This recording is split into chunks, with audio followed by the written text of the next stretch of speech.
आज की इस वीडियो में हम बात करेंगे कि हम आर में वेक्टर्स को किस तरह हैंडल करते हैं। यहाँ पे हम दो वेक्टर्स क्रिएट करते हैं कॉन्कैटिनेट फंक्शन के थ्रू। हम एक वेक्टर का नाम रखते हैं VEC1, दूसरे का है VEC2। कॉन्कैटिनेट फंक्शन में हम 3 डेटा पॉइंट्स वेक्टर 1 में और इसी तरह 3 डेटा पॉइंट्स वेक्टर 2 में लोड करते हैं। जब आप इसे रन करते हैं you can see these vectors are now created in R environment. आप आर इन्वायरमेंट में जाके चेक कर सकते हैं, ये दो वेक्टर्स अब इन्वायरमेंट का पार्ट हैं। अब हम देखेंगे कि वेक्टर ऑपरेशंस कौन कौन से आर में हम परफॉर्म कर सकते हैं। लेट्स से हम इन दो वेक्टर्स को कंबाइन करना चाह रहे हैं। कंबाइन का मतलब क्या है? कंबाइन का मतलब ये है कि लेट्स से आप एक वेरिएबल डिफाइन करते हैं कंबाइन वेक्टर के नाम का और कॉन्कैटिनेट कर देते हैं 2 वेक्टर्स को। जब आप 2 वेक्टर्स को कॉन्कैटिनेट करते हैं इसका मतलब ये हुआ हम एक नया वेक्टर क्रिएट कर रहे हैं। एंड यू कैन सी कि यहाँ पे एक नया वेक्टर क्रिएट हुआ और उसने उन तमाम वैल्यूज़ को वेक्टर 1 और वेक्टर 2 की वैल्यूज़ को उसी ऑर्डर में एक सिंगल वेक्टर में कंबाइन कर दिया। इसे हम कहते हैं combining operation for vector. Let's say हम मल्टीप्लिकेशन करना चाह रहे हैं वेक्टर के एलिमेंट्स की।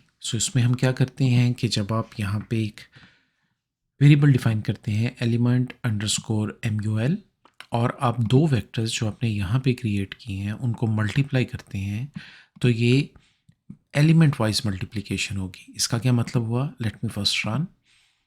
इसमें ये हुआ कि फर्स्ट एलिमेंट ऑफ वेक्टर 1 उसकी मल्टीप्लिकेशन हुई first element of vector 2। 1 into 4 is 4, second element of vector 1 is 2, second element of vector 2 is 5, 2 into 5 is 10। इसी तरह 3 into 6 third element of vector 1 is multiplied by third element of vector 2, that is 18। इस तरह हम element wise multiplication करते हैं। It is little bit different. ये आपको जब भी आप वेक्टर्स को हैंडल कर रहे हो आपको ये चीज़ें जहन में रखना होंगी। उसके बाद दो सिंपल ऑपरेशंस हैं। लेट्स से आपके पास एक वेक्टर है यहाँ पे नम और उसके अंदर ये कुछ वैल्यूज़ हैं। अब आप इस वेक्टर के अंदर मिनिमम वैल्यू और मैक्सिमम वैल्यू फाइंड करना चाह रहे हैं। अगर आप मिनिमम वैल्यू फाइंड करना चाह रहे हैं आप उसको इस तरह लिख सकते हैं, मिनिमम अंडरस्कोर वैल्यू या min underscore value is equal to, ये मिन का फंक्शन यूज़ करेंगे और इसमें ये वेक्टर लोड कर देंगे।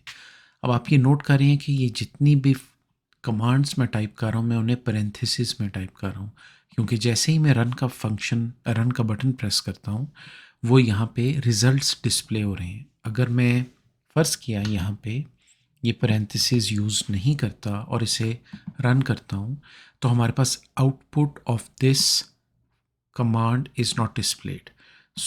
टाइम सेविंग के लिए मैं इसको अगर यहाँ पे पैरेंथेसिस में लोड करता हूँ and then I run this thing, I see the output directly in console.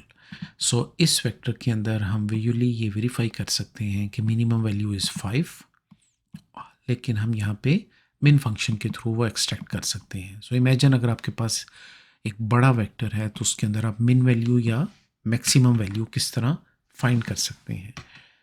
इसी तरह अगर आप मैक्स वैल्यू फाइंड करना चाह रहे हैं you can do it like this. अब आगे लेट्स से आपके पास एक वेक्टर है और उस वेक्टर में आप फाइंड करना चाह रहे हैं सर्टेन कंडीशंस।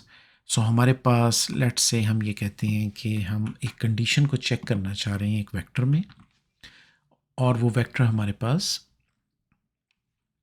यहाँ पे इस तरह हम डिफ़ाइन कर रहे हैं। लेट्स से इस वेक्टर को मैं इस तरह डिफ़ाइन करता हूँ। यहाँ पे पहले एक वेक्टर मैंने डिफ़ाइन किया, ये वेक्टर की वैल्यूज़ आपके सामने यहाँ पे आ गई। अब मैं ये चेक करना चाह रहा हूँ कि इस वेक्टर के अंदर कौन सी वैल्यूज़ ग्रेटर देन 25 हैं। यहाँ से तो हम डायरेक्टली चेक कर सकते हैं कि ये 3 वैल्यूज़ ग्रेटर देन 25 हैं, लेकिन अगर हमने उसका सिंटैक्स लिखना है उसमें हम एक वेरिएबल डिफ़ाइन करेंगे subset underscore condition.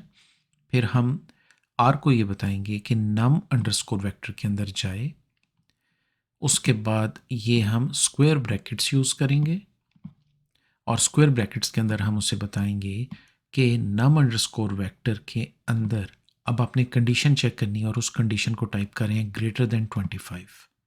So first नाम अंडरस्कोर वेक्टर वेक्टर की इंफॉर्मेशन दे रहा है, और सेकंड उस कंडीशन की जो उस वेक्टर के अंदर हमने अप्लाई करनी है. So when we run this thing we see the output 30, 40, 50 which is greater than this condition. आगे हम क्या कर रहे हैं, लेट्स से हम वेक्टर के एलिमेंट्स को रीनेम करना चाह रहे हैं. सो हम यहाँ पे एक नया वेक्टर डिफाइन करते हैं फ्रूट्स के नाम का. सो इस टाइम जो मैं वेक्टर डिफाइन कर रहा हूँ ये वेक्टर एक कैरेक्टर वेक्टर है. सो इसके अंदर न्यूमेरिक वैल्यूज़ नहीं है. जब हम इसे रन करते हैं we can see there are 3 values in this vector. उसके बाद मैं एक फंक्शन यूज़ करता हूँ नेम्स का, और ये नेम्स फंक्शन जो है ये आगे जाके बहुत हेल्पफुल होगा जब हम आर में डेटा एनालिसिस करेंगे. तो आप ये देख सकते हैं कि अब हमने उसके नाम दे दिए. सो इसका मतलब ये हुआ कि वो वैल्यूज़ रिप्लेस नहीं हुई, लेकिन उन वैल्यूज़ का एक नाम आ गया. सो हम यहाँ पे उन वैल्यूज़ को नाम दे रहे हैं, ना कि उस वेक्टर को रिप्लेस करें. ये थोड़ी सी कन्फ्यूजन होती है, तो इस बारे में इस चीज़ को जहन में रखिएगा कि हमने इन वैल्यूज़ का नाम डिफाइन किया है विद फंक्शन नेम्स. अच्छा, आगे चलते हैं. लेट्स से हम कोई सीक्वेंस क्रिएट करना चाह रहे हैं. सो सीक्वेंस क्रिएट करने के लिए हमारे पास एक ऑपरेशन होता है जिसे हम कहते हैं सीक्वेंस ऑपरेटर. और ये कॉलन जो होता है ये सीक्वेंस ऑपरेटर के लिए यूज़ करते हैं. हम एक वेक्टर क्रिएट करना चाह रहे हैं विद 10 वैल्यूज़. सो हम क्या करेंगे, ये एक वेरिएबल डिफाइन करेंगे, प्रॉम्प्ट ऑपरेटर यूज़ करेंगे और 1:10. जब इसे हम रन करेंगे we can see the output कि इसने सीक्वेंस में 10 वैल्यूज़ क्रिएट कर दी. लेट्स से मैं इसे 100 कर देता हूँ. सो ये आपके पास 100 वैल्यूज़ जनरेट होगी और सीक्वेंस में जनरेट हुई. सीक्वेंस ऑपरेटर को मुख्तलिफ़ तरीके से हम स्लाइसिंग और दूसरे पर्पसेस के लिए भी यूज़ कर सकते हैं, लेकिन हम उसको एडवांस लेवल में डिस्कस करेंगे. और एक और फंक्शन बड़ा इंपॉर्टेंट होता है वेक्टर ऑपरेशन से रिलेटेड, जिसमें हम वेक्टर की वैल्यूज़ को रिवर्स कर देते हैं. सो लेट्स से हमने एक वेक्टर डिफाइन किया, उस वेक्टर की वैल्यू है 1 2 3 4 5. ये वैल्यूज़ एक सर्टेन ऑर्डर में है, यहाँ पे आप चेक कर सकते हैं. सो जब इस वेक्टर को आप रन कर रहे हैं, लेट्स से आप इनकी वैल्यूज़ को रिवर्स करना चाह रहे हैं, यानी 5 becomes the first data point for this vector instead of 1. सो हम क्या करते हैं, हम यहाँ पे एक फंक्शन यूज़ करते हैं. उस फंक्शन का नाम है REV. उसके अंदर हम वेक्टर जब लोड करके रन करते हैं you see that whole vector is flipped. Last value जो कि ओरिजिनल वेक्टर में थी that becomes the first value, and first value becomes the last value in this one. Remember, अब हमारे पास ये वेक्टर की रिवर्स फॉर्म में जो इन्फॉर्मेशन है वो इस नए वेरिएबल में स्टोर हो गई हुई है. So this is a good way to create another vector with a new name, और उसमें वैल्यूज़ रिवर्स फॉर्म में है. और लास्ट वन, एक हमारे पास एक फंक्शन होता है वेक्टर्स पे जो हम अप्लाई कर सकते हैं. लेट्स से हमारे पास ये एक वेक्टर है. अब इस वेक्टर की कॉम्पोजिशन अगर आप समझें, वेक्टर की कॉम्पोजिशन ये है कि इसके अंदर जो डेटा पॉइंट्स हैं वो रिपीट हो रहे हैं. Let's say 2 is there for 2 times, 4 is 2 times. अब हम इसको जब इन्वायरमेंट में लोड करते हैं, अब हम ये देख सकते हैं कि VEC नाम का एक वेक्टर या एक वेरिएबल है जिसके अंदर ये वैल्यूज़ मौजूद हैं. अब हम इसको एक फंक्शन यूज़ करते हैं यूनिक अंडरस्कोर वैल्यूज़. इसको जब हम यहाँ पे यूनिक अंडरस्कोर वैल्यूज़ के फंक्शन में, हम यूनिक इज़ द कमांड और द फंक्शन, यूनिक फंक्शन जब अप्लाई करेंगे वेक्टर के ऊपर तो ये यहाँ पे क्या करेगा, ये यहाँ पे उन तमाम वैल्यूज़ को जो मल्टीपल टाइम्स अवेलेबल हैं उनको ओनली 1 टाइम काउंट करेगा और आपको एक क्लीन फॉर्म में वेक्टर दे देगा. वो क्लीन फॉर्म क्या होगी, यूनिक मीन्स के वो वैल्यूज़ जो मल्टीपल टाइम्स रिपीट हो रही हैं वो सिर्फ 1 टाइम शो होंगी आपको. So this is a good way to find the set from a vector. So उसके लिए हम क्या यूज़ करते हैं, हम यूनिक फंक्शन यूज़ करते हैं.